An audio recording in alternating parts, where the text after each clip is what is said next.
Messieurs les présidents, mes chers collègues, mesdames et messieurs, le thème de cette quatrième table ronde est particulièrement vaste. Dans mon intervention, je concentrerai mon propos sur le dialogue interculturel et l'éducation. La culture, la création artistique, c'est l'âme de nos peuples qui parle. Pas seulement dans sa profondeur historique, mais dans sa modernité et son devenir.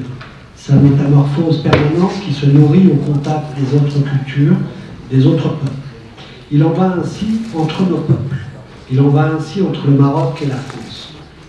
Bien entendu, il y a dans le monde une progression des nationalismes et des populismes, et à notre époque, de façon très dangereuse, des forces qui poussent à la haine de l'autre, à la violence et au terrorisme, à la montée du racisme et de l'antisémitisme.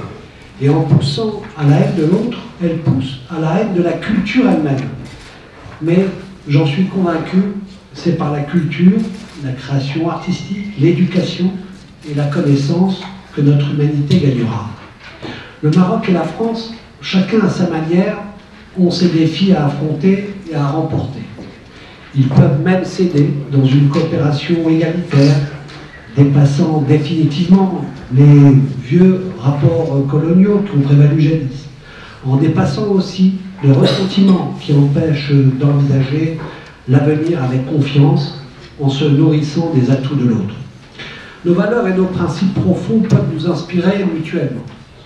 Ainsi, le premier article de notre Constitution française dit « La France est une république indivisible, laïque, démocratique et sociale. Elle assure l'égalité devant la loi de tous les citoyens, sans distinction d'origine, de race ou de religion.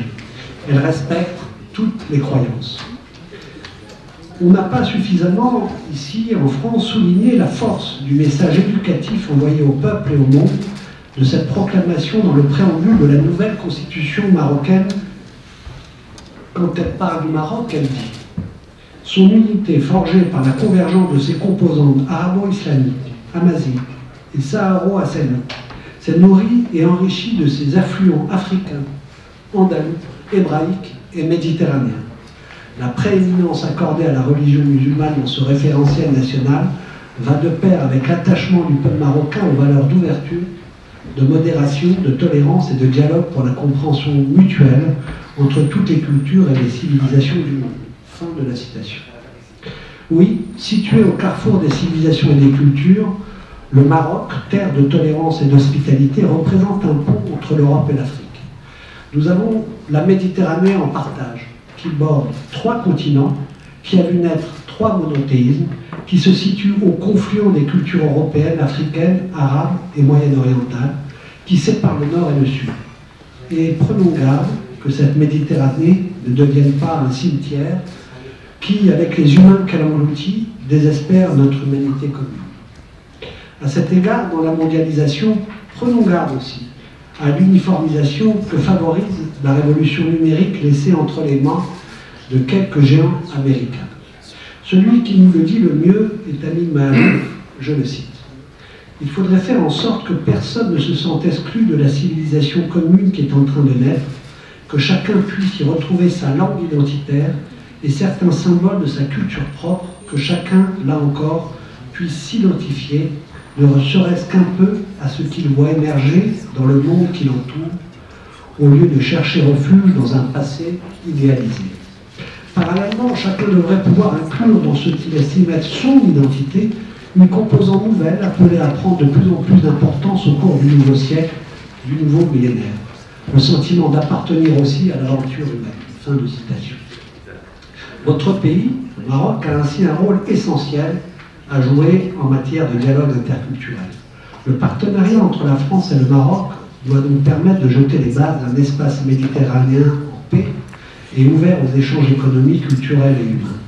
Nous devons faire plus connaître et favoriser les échanges avec ces femmes, souvent des femmes, et ces hommes, marocaines et marocains, qui créent dans tous les domaines de la culture et des arts, avec une fulgurance et une capacité étonnante à marier l'Orient et l'Occident dans les représentations, dans le langage, dans l'expression, dans le goût et même dans les odeurs. Il faudra œuvrer davantage pour permettre un plus grand partage culturel.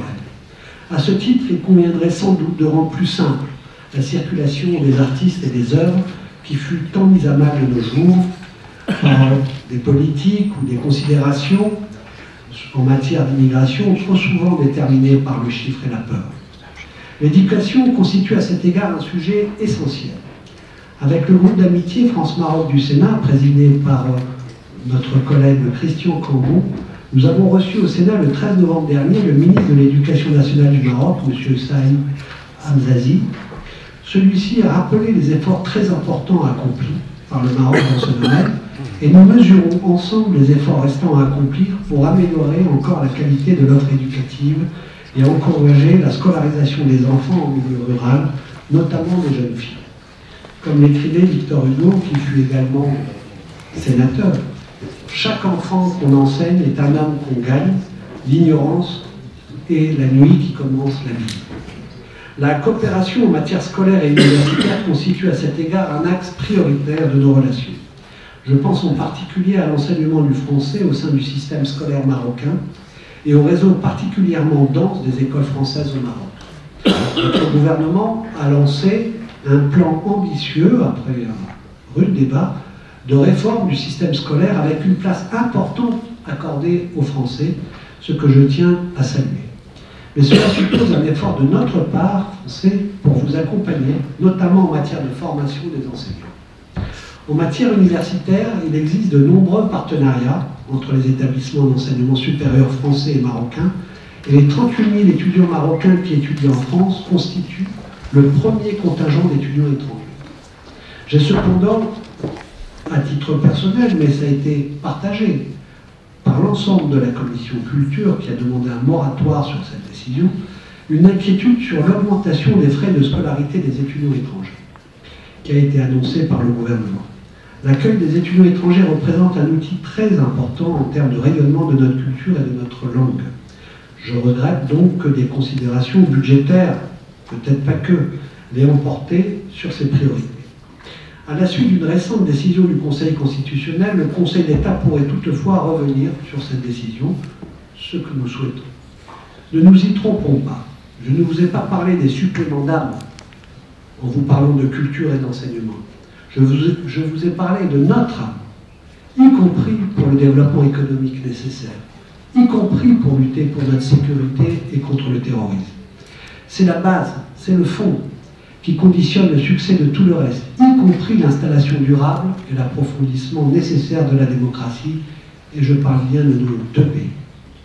Citoyens français, juifs d'origine marocaine, nés à Sofrou dans la montagne berbère du Moyen Atlas, comme tous mes ancêtres, aujourd'hui vice-président du Sénat de la République française, je sais la chance que nous avons d'être les amis du peuple marocain. Je vous remercie pour votre attention.